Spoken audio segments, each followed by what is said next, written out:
So a lot of people have had some horror stories in barbershops. Going to any new barber, you're kind of scared. You don't really know how much they really care about the level of the game, the art of barbering and stuff. So the question is, do barbers care more about the actual cut or do they just care about getting paid? Because a lot of people see it as like an easy profession to get into. You see all these Instagram barbers making a lot of bread off of it. So do you think the culture is leaning more towards getting paid or actually the love of the game or the arts? Mm. What do you think? The art or the money? Ay, ay, ay. What did I see now? Yeah. Money. Yeah. It's money, man. It's a dope craft to pick up and understand and get good at and make money. You can make a lot of money. And so that's I saw an Instagram post. This guy was in Dubai. Mm-hmm. Yeah. Yeah. Talk This about this is how much money you can make in Dubai in one day or something. one day cutting hair. I was like, How much was he making? I think it was like 2,000, $2,000. yeah, something like that. Yeah, I saw the video and it looked. I think he cut 7 people or something. Yeah, a something couple like that. different people. But the culture in Dubai, what I've recently learned, is things are cheap. Mm-hmm. Things aren't expensive, but because a lot of money is flowing around, people tip Okay. or people pay more than what it's worth. Yes. So a guy said to me, a friend of ours came in here, I haven't seen him in years, Richard Gale. He's been out in Dubai for a little bit. Mm-hmm. And he was saying, he goes, man, he goes, you have a place like this in Dubai? He goes, you'd be a millionaire. Mm-hmm. I'm like, really? He goes, yeah, there's not a lot of like big barbershops. He said, there's places for women to get their hair done, but big spaces for men, especially like this, Mm-hmm. Americanized, was not a lot.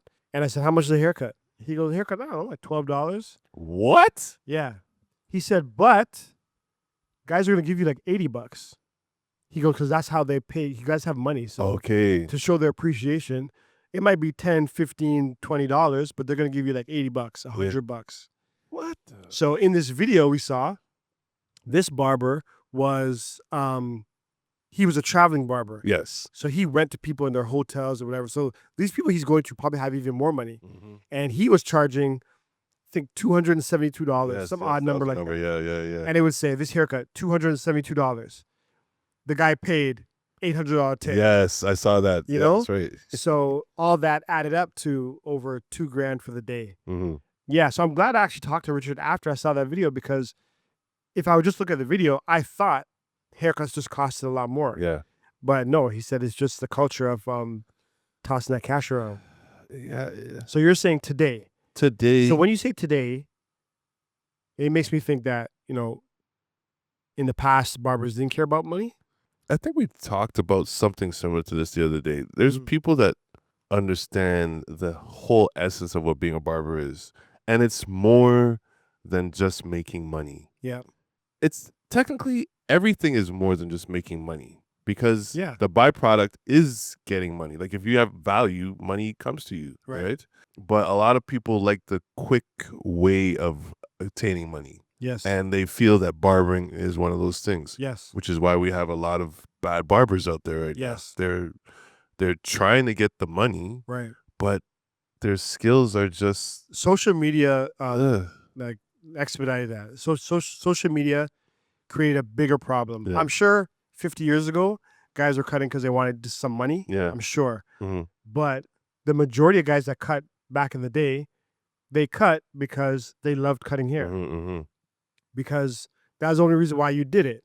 You're a boy getting a haircut, you're in a shop, and something about it resonated with you. You thought it'd be cool, Mm-hmm. and then you maybe tried a little cutting, and you liked it, and it grew from there, and then you became a barber because you loved it.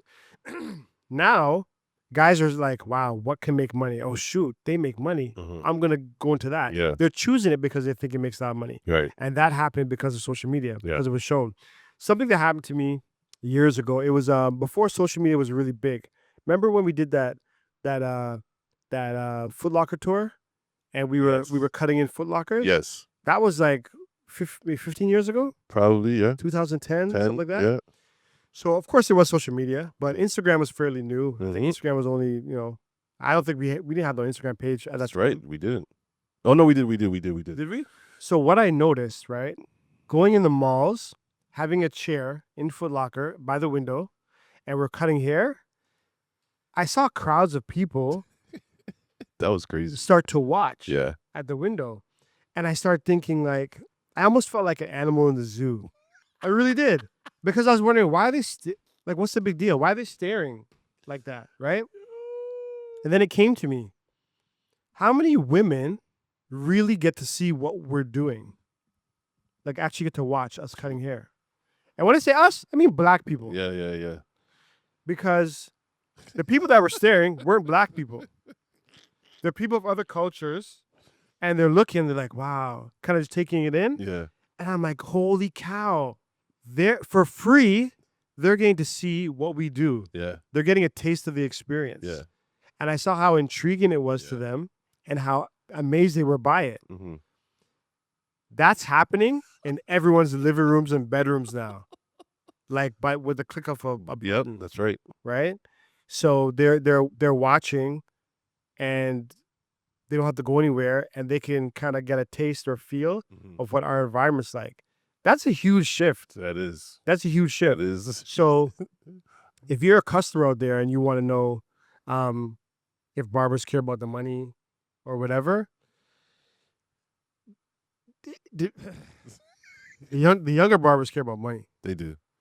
Some of them are true to their craft, and you could tell those ones. Well, we can tell those ones in talking to them.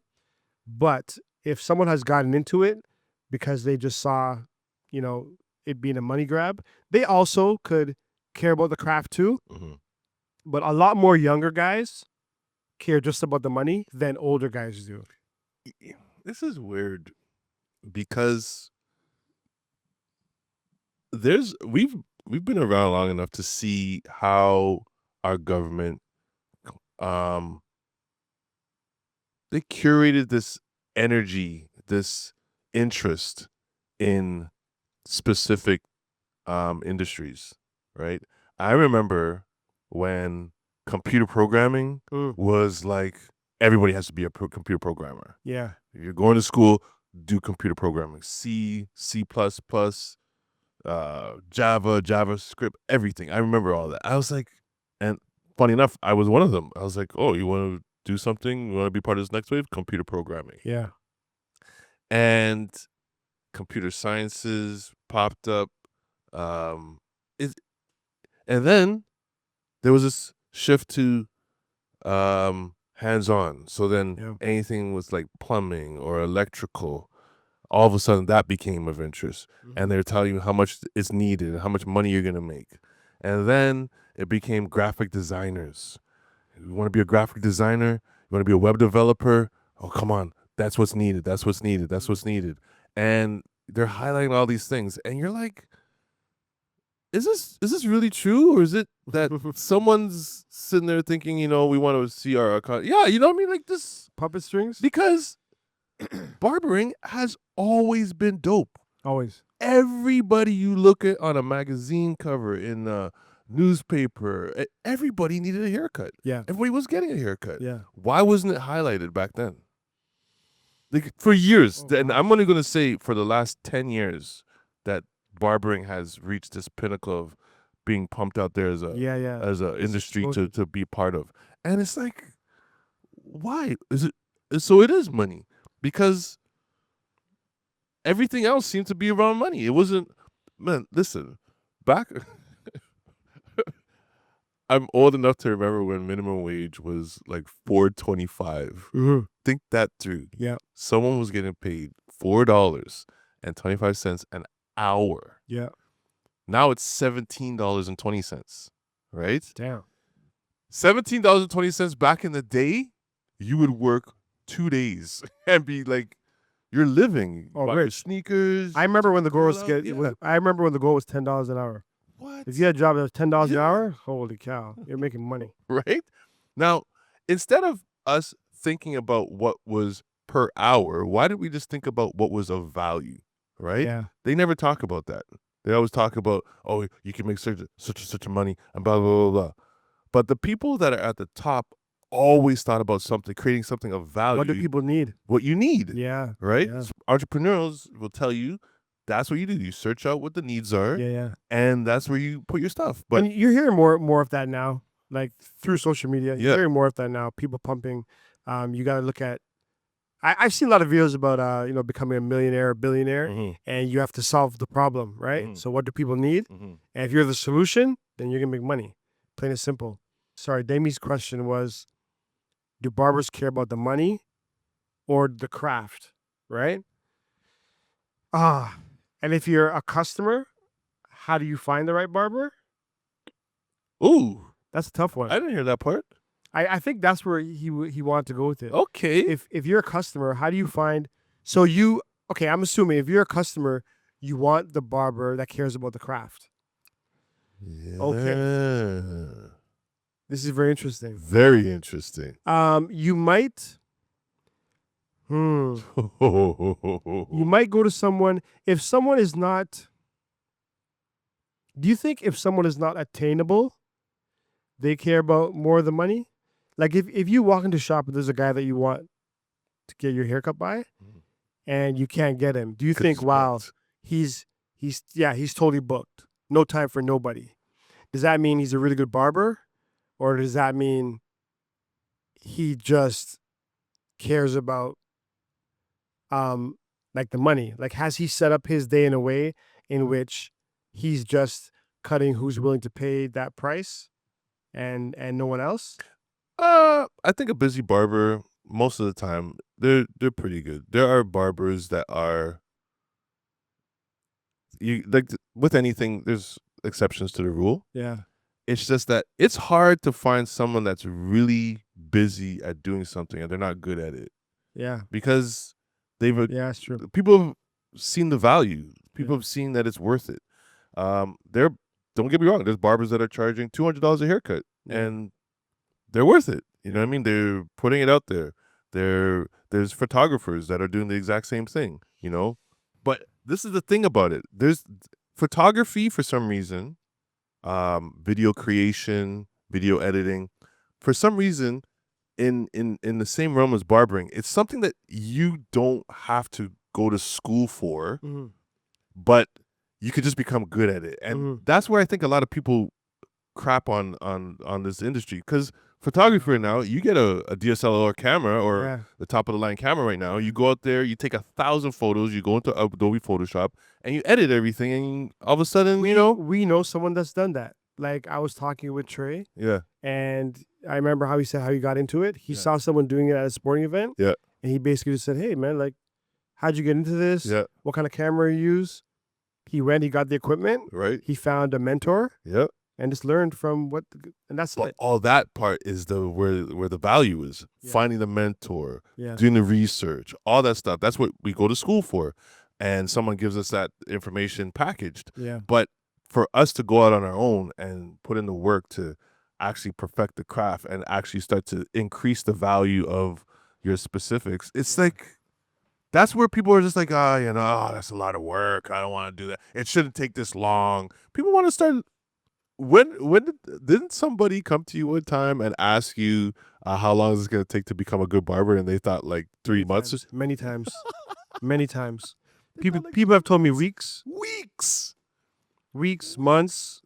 And I'm like, are you kidding me? Yeah. But that's the thing. So that's why I think barbering has kind of exploded, because you got a lot of people putting, I'll be honest with you, they're putting the formula out there as to how to do a proper fade, proper scissor techniques, good customer service. And, YouTube University is known for a lot of these things. So what you can actually do is go and watch all these things. You could become one of the best day traders. You could do almost anything right now if you spend enough time researching on the internet or getting a mentor or whatnot. No, you can. But 100%. the problem is we want it fast. If you're a customer and you walk into a shop, as you're talking, I was thinking about this, and you don't know anybody. You just walk into a shop. Yeah. I think you should just watch the barbers. Yep. I don't think you should watch the cuts. I think most people walk in and they look at the haircuts and they think, okay, that guy's doing a haircut. I like the way he did that haircut. That haircut is similar to what I like or what I want. So I'm going to go to him. Mm-hmm.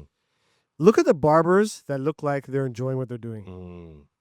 The barbers that are cutting and they're talking to the customer, they're happy, they're laughing, they're engaging. Mm-hmm. That barber don't care about the money. That barber cares about the craft. So if you want to pick a barber that cares about the craft, you pick the barber that is enjoying his craft. Mm-hmm. The guy who maybe looks, a guy could be pumping out cuts. The cuts look great, but he hasn't smiled in an hour. You know, he's like Neat mugging. He's short tempered with the customer. Yeah, you don't know what you want. You know what you want? You've been here for 45 minutes waiting. You still don't know what you want? Ah. Oh, you want to go to the washroom now? You could have went. That barber. that barber didn't care. That barber don't care about barbering. He's here because he wants to get paid. And I think that's the simplest way to figure that out. And we've seen it. We've seen both. We've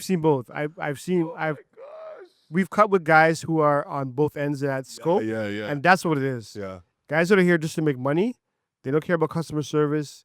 They might give you a great cut. Yeah. But they don't care about all the other things that encompass being a barber and being in this space and nurturing the client and all that. It's such a special space, man. You know what people ask me all the time? People that have known me for decades. Mm-hmm. They're like, yo, when's the last time you went on vacation? Yeah. And years ago, I didn't know how to answer that question, right? Yeah. But now I'm like, I'm on vacation. Thank What are you talking about? I'm on vacation. Yes. Why do you go on vacation? Oh, well, I got to get away from work. I need a break. Yeah. Work is stressful. I can't stand my boss. All this kind of stuff. I'm like, sorry, buddy. Stop break. I don't feel that way, man. Oh, all those things you're trying to get away from, I don't have that here. None. So here is like, there's no stress here. We laugh. I'm amongst people that I like, friends. It's great relationships. You cut people over decades and they become your friends. Yep. Customers become friends. That's for sure. I've heard people have said to me, "Oh, that's a customer. That's not your friend," because they don't understand. They don't understand the intimate relationship between barber and customer, Mm-hmm. and how that over time becomes a friendship. Yeah. Right. So that's why I've never felt the need to go on vacation. I feel like I'm living a vacation. Yep. Now I know that, vacation is important for other things. If I think about my family and children, Mm-hmm. I need to take time to do things with them. Yes. And they need to experience. Yeah, because they're not in the shop all day. They ain't barbers. They got real stress. Yeah. They're at school, your partner is working, Yes. working at home, or they're working in a job. Yeah. Your children are at school, they're stressed out. All this kind of stuff.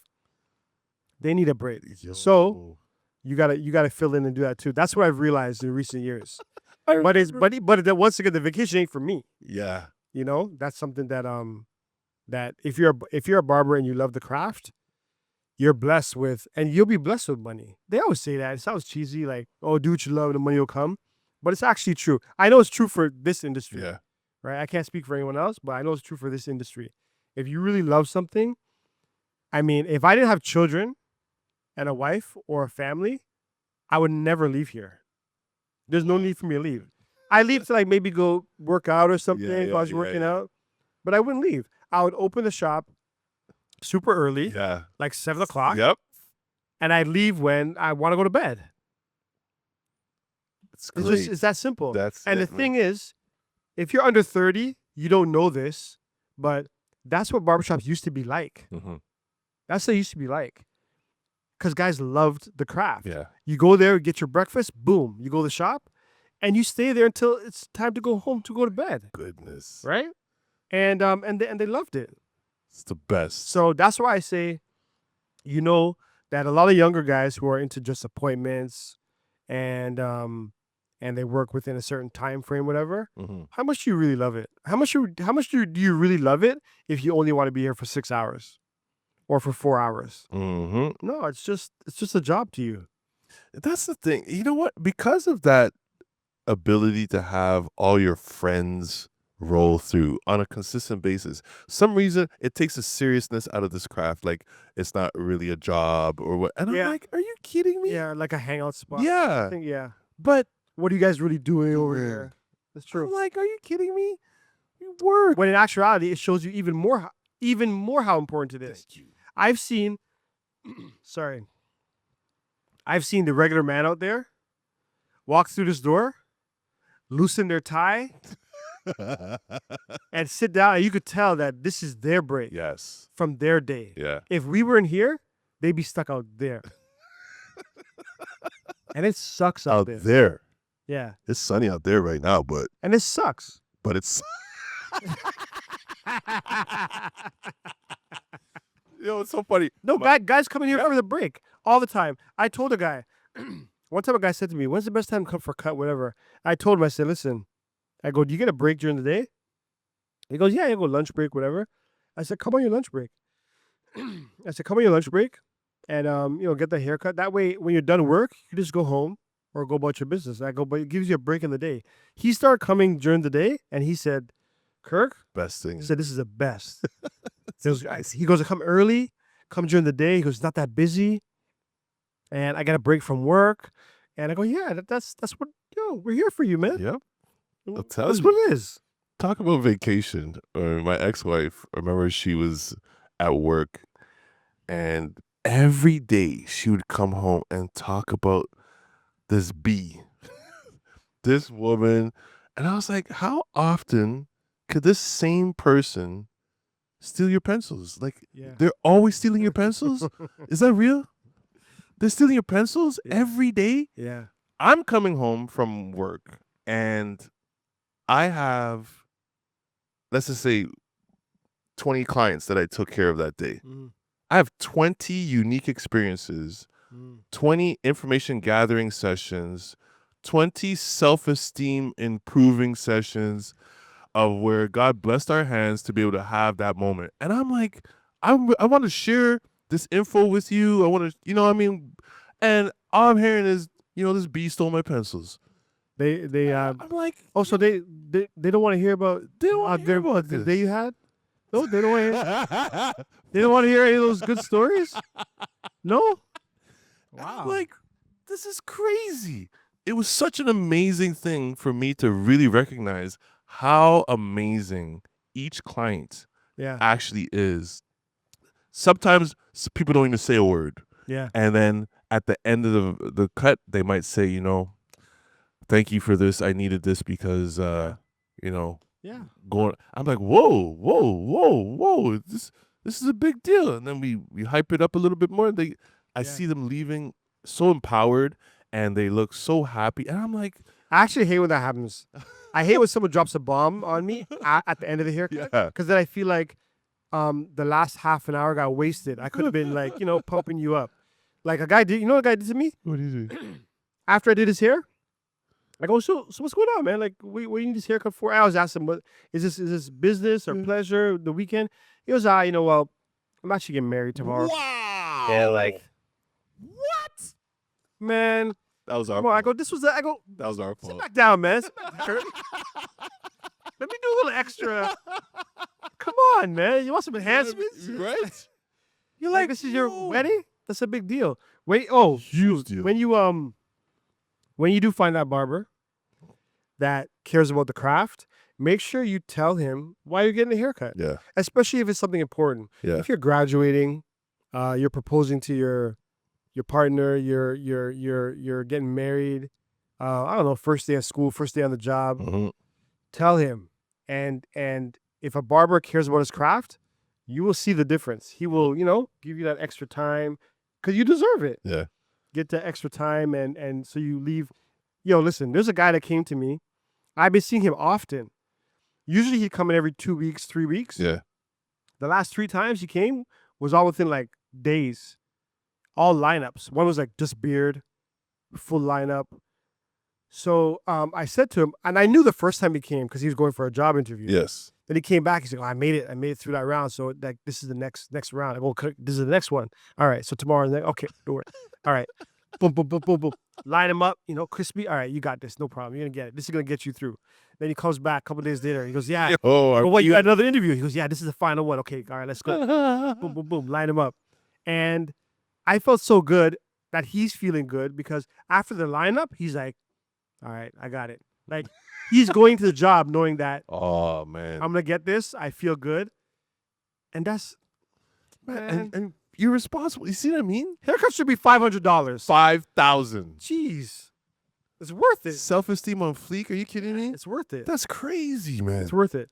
But yeah, guys that care about the money, you also feel it, cause they'll bing bang boop you, and Bing bang boop. yeah, and brush you out of the chair, and you might not be feeling the best, and you're on your way. But man, for guys like us, I'm telling you, it's a gift, 100%. I mean, there's no other profession that I could think of where you're gonna see 20 unique people in a day, Mhm. and they're all happy to see you because it's the best part of their day. Oh my gosh. They're walking in, seeing you, and it's the best part of their Wow. day.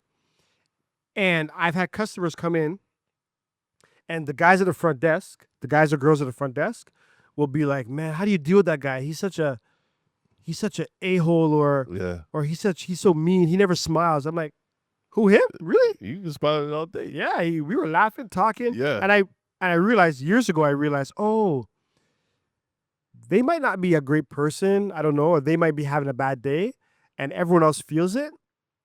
But when they come around that corner and they see me, that's it. It's over. They know that I'm about to get better. I'm about to look better. I'm about to feel better. National Barbers Kirk is Day. my guy. National Barbers Day. When's that date? Oh shoot! Is there a National Yo. National Barbers Now we're Day. talking. Oh my goodness. Now we're talking. National Barbers. Oh my word. There better be a National You know Barbers what? Day. And the thing is, like, that's the thing about it. I'm not saying photography doesn't do the same thing. Well, actually, I am. I'm saying there is nothing. There is? What's September 16th? Wow. September 16th, 16th. everybody. World Barber Day. How you gonna appreciate your barber? Ooh. No, I think you do. You come in, pay for a haircut, and then just leave. Don't even get a haircut.